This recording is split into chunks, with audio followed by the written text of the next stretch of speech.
Notre dissuasion nucléaire nous protège de toute agression d'origine étatique contre nos intérêts vitaux, d'où qu'elle vienne et quelle qu'en soit la forme. Ceux-ci comprennent bien sûr les éléments constitutifs de notre identité et de notre existence en tant qu'État-nation, ainsi que le libre exercice de notre souveraineté. Ma responsabilité en tant que chef de l'État est d'en apprécier à tout moment la limite, car dans un monde qui change, celle-ci ne saurait être figée. Tous ceux qui menaceront ou qui menaceraient de s'en prendre à nos intérêts vitaux s'exposeraient à une riposte sévère de la France, entraînant des dommages inacceptables pour eux, hors de proportion avec leurs objectifs. Ce seraient alors en priorité les centres de pouvoir politique, économique et militaire qui seraient visés. Nous ne pouvons exclure qu'un adversaire se méprenne sur la délimitation de nos intérêts vitaux ou sur notre détermination à les sauvegarder. Dans le cadre de l'exercice de la dissuasion, il serait alors possible de procéder à un avertissement nucléaire qui marquerait notre détermination. Il serait destiné à rétablir la dissuasion. Pour que la dissuasion soit crédible, le chef de l'État doit disposer d'une large gamme d'options face aux menaces. Nos forces nucléaires ont été adaptées en conséquence. Elles continueront de l'être. Le missile intercontinental M51, que le terrible emportera dès sa mise en œuvre, dès sa mise en service en 2010, et le missile ASMPA, que le Rafale emportera dès cette année, répondent à l'analyse des risques à l'horizon du livre blanc. J'ai aussi la conviction qu'il est indispensable de maintenir deux composantes nucléaires, une océanique et une aéroportée. En effet, leurs caractéristiques respectives, notamment en termes de portée et de précision, les rendent complémentaires. Pour faire face à toute surprise, le chef de l'État doit pouvoir compter sur elles en permanence, elles au pluriel. Afin de préserver notre liberté d'action, des capacités de défense antimissiles contre une frappe limitée pourraient être un complément utile à la dissuasion nucléaire, sans bien sûr s'y substituer. Ne perdons pas de vue qu'une défense antimissile ne sera jamais assez efficace pour préserver nos intérêts vitaux. Sur cette question, la France a fait le choix d'une démarche pragmatique. C'est dans cet esprit que nous participons aux travaux collectifs dans le cadre de l'Alliance Atlantique, cher Hervé Morin. Nous disposons de solides compétences techniques dans ce domaine qui pourraient être mises à profit le moment venu. Garantir la sécurité de la nation a un coût important. Chaque année, la dissuasion nucléaire coûte aux Français la moitié du budget de la justice ou celui des transports. Ce coût, il doit bien entendu être maîtrisé autant que possible dans le contexte financier que j'ai évoqué précédemment. Mais je suis déterminé à assumer ce coût. Ce n'est ni une affaire de prestige, ni une question de rang. C'est tout simplement l'assurance vie de la nation. Notre dissuasion tient compte aussi de l'évolution du monde, de nos alliances et de la construction européenne. Avec le Royaume-Uni, nous avons pris une décision majeure. Nous avons constaté qu'il n'y avait pas de situation dans laquelle les intérêts vitaux de l'un seraient menacés sans que les intérêts vitaux de l'autre le soient aussi. S'agissant de l'Alliance Atlantique, sa sécurité repose également sur la dissuasion nucléaire. Les forces nucléaires britanniques et françaises y contribuent. Ceci figure dans le concept stratégique de l'Alliance depuis 1974 et reste d'actualité. Je le dis à tous nos alliés, la France est et restera fidèle à ses engagements au titre de l'article 5 du traité de l'Atlantique Nord. S'agissant de l'Europe, c'est un fait.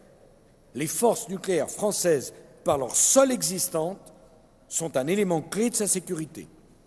Un agresseur qui songerait à la mettre en cause, l'Europe, doit en être conscient.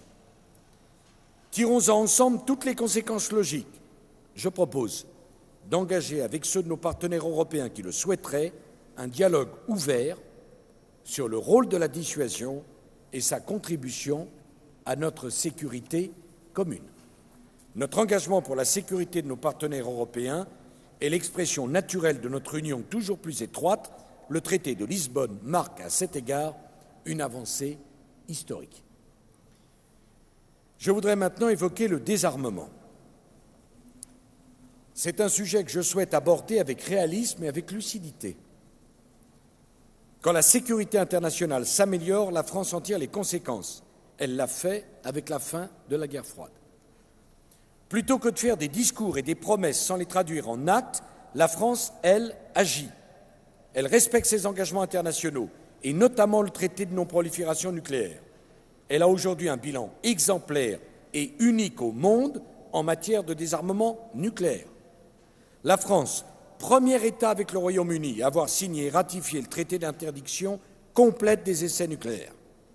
La France, premier État à avoir décidé la fermeture et le démantèlement de ses installations de production de matières fissiles à des fins explosives. La France, seul État à avoir démantelé de façon transparente son site d'essai nucléaire situé dans le Pacifique. La France, seul État à avoir démantelé ses missiles nucléaires sol-sol. La France, seul État à avoir réduit volontairement d'un tiers le nombre de ses sous-marins nucléaires lanceurs d'engins. La France n'a jamais participé à la course aux armements. La France n'a jamais réalisé tous les types d'armes que ses capacités technologiques lui auraient permis de concevoir. La France applique un principe, celui de la stricte suffisance. Elle maintient son arsenal au niveau le plus bas possible, compatible avec le contexte stratégique. C'est un principe auquel je tiens. J'ai demandé dès ma prise de fonction que cette stricte suffisance soit réévaluée. Ceci m'a conduit à décider une nouvelle mesure de désarmement pour la composante aéroportée. Le nombre d'armes nucléaires, de missiles et d'avions sera réduit d'un tiers.